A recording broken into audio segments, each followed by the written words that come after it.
Africa Content TV. Hello, Kuki Akindele, hello, Barista Kuki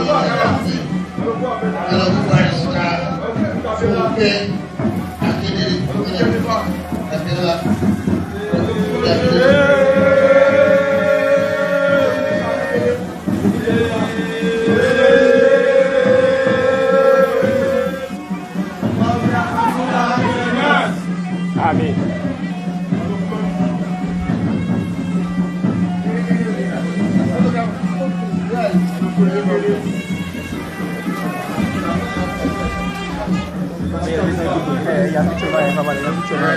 Sorry.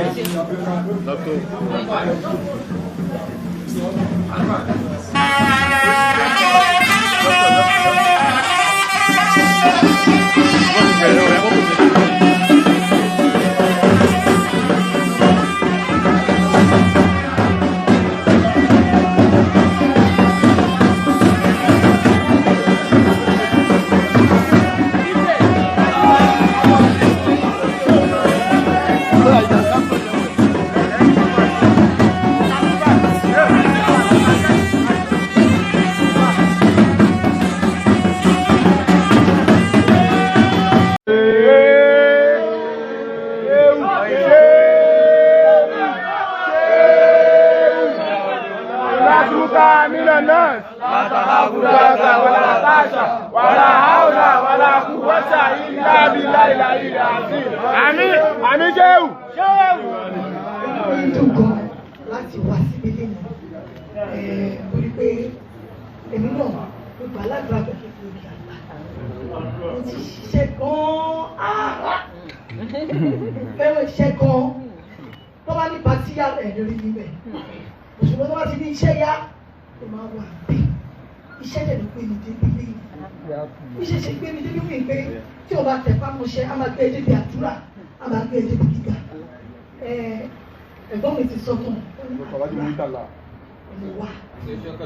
Nagajeka doctor Muitala. Àmín.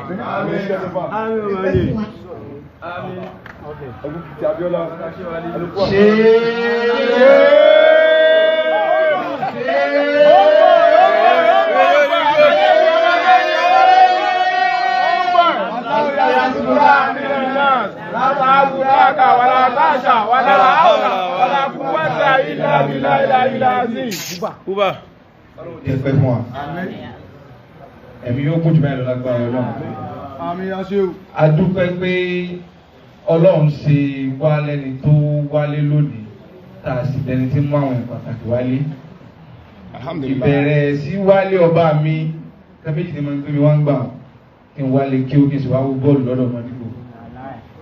Ṣùgbọ́n a dúpẹ́ pé alhamdulilayi oore tí ó ti ta aránú lé jáde tí ó sì ní dìbàjẹ́ Ọlọ́run sì jọ máa pọ̀ sí i. Gbogbo orígun mẹ́rẹ̀ẹ̀rin ayé kò sẹ́ni tí èyí jẹ́ ìran bí ń wíwá láti wá so oríire kún oríire. Àwọn máa wá kó fọ̀ pé lọ́dọ̀ yín bíbí ni ọdún tí wá kó fà lónìí ẹ̀dá pẹ̀tù fún wa náà ni. Lágbára Ọlọ́run èmi yóò gún bàbá. Èmi yóò gún bàbá. Ẹ̀ní tẹ́ lágbára Ọlọ́run. Ẹ̀ní tẹ́ lágbára Ọlọ́run. Ẹkú fẹ́ wa ìfẹ́ tẹ́ ní sí youth. Pẹ̀lú ògo Ọlọ́run ẹ jèrè gbogbo alágbára Ọlọ́run. Àní sọ́kúmọ́ yín lójú. Àní sọ́kúmọ́ yín lójú. Fíìmù wa ni a wá ṣe àfihàn rẹ̀ nílọrin tá a bá sì kọ́kọ́ débi bí kì í ṣe nǹkan tó dáa rárá.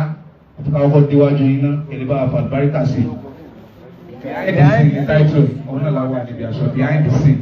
Behind the scene ètè ní àlùbáríkà kọ́lọ́kọ́ tó fa àlùbáríkà sí jù báyìí lọ. A fẹ́ kí fíìmù yín kó lọ 3 billion lágbára Ọlọ́run. Inshallah. Ẹ ṣeun gan. Fúnkẹ́ Akíndélé, Barista náà kọ́ rẹ̀, PDA, Leonard Polit, ọlọ́kùnrin láti ìdílé retire, the presiding officer, presiding judge fún Lagos State, Lagos Court of Appeal Division. Ọmọ yẹn Fúnkẹ́ Akíndélé, akọrin níwájú adájọ́, òun náà wá gbàdúrà pé àdúrà yẹn tó gbà tẹ̀tọ́ wá ní lọ́jọ́ pé sírò máa wá ACN ní wọ́n ní sí fọ́sùn ọba sínú àgbẹ̀dọ̀ Nàìjíríà ní wọ́n Sudan Bari Chambers lẹ́kọ̀ọ́ náà ni wọn ọlọ́kùnrin àṣírí àdúrà àṣírí tó wá sí ni àdúrà ni wọn fi lọ sí. Àmín. Bismillahirrahmanirrahim. Àmín. Àmín ṣe. Àmín. Wọ́n ní adúpẹ́ lọ́dọ̀ Ọlọ́run. Ìgbé ẹ̀ńtọ́lọ́run bá fẹ́ fọ̀nà mà ní júwe ìbúdádúrà àti ìgbà fún. Wọ́n lá adúpẹ́ lọ́dọ̀ Ọlọ́run. Wọ́n lá adúpẹ́ lọ́dọ̀ Ọlọ́run. Wọ́n ní kádìláàdì alhamdulillahi rabbil alamin. Fúnkẹ́ Akíndélé wọ́n ní gbogbo ayé ní wọ̀.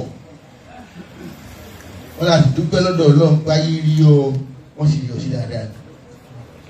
Wọ́n ní dáadáa pátápátá ni ayé rí ọ sí. Wọ́n lọ́ọ́ máa ń pààyàn lẹ́rìn adẹ́rìn kòsónú. Wọ́n ló gbọ́dọ̀ máa gbàlagbà gbàgbérò ló ti gbẹ́ lé tẹ́lẹ̀ ọ̀nà rẹ̀ ní gbà ọmọ yìí èyí rẹ̀ pé ẹni ìlú pé lè pààyàn lẹ́rìn lọ́wọ́ láti rí.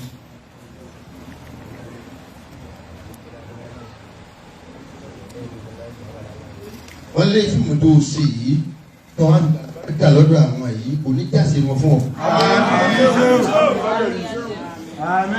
Wọ́n lé ọ̀pọ̀ wọn wà mú àrísìkí wa ẹ̀mí rẹ̀ wà kún ọ̀lọ́làbíà. Alhamdulillahi rabbil alamin.